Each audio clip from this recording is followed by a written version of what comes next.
दरम्यान पुण्याच्या स्वारगेट बसस्थानकातील अत्याचार घटनेवर उपमुख्यमंत्री एकनाथ शिंदे यांनी देखील प्रतिक्रिया दिली आहे। पुण्यातील घटना ही अतिशय दुर्दैवी असून त्याचा निषेध करावा तितका कमी आहे असं शिंदे म्हणाले। तर आरोपीला कुठल्याही परिस्थितीत अटक होईल अशी ग्वाही देखील एकनाथ शिंदेंनी दिली आहे।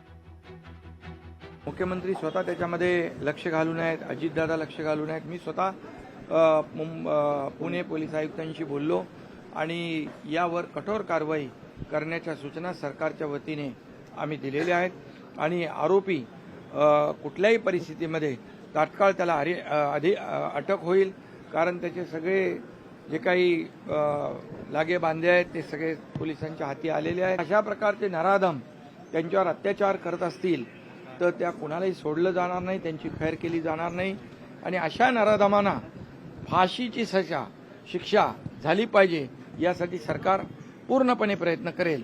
अशा प्रकारचं सरकारचं धोरण आणि भूमिका आहे। लोकशाही मराठी ऐका, पहा, जागरूक रहा।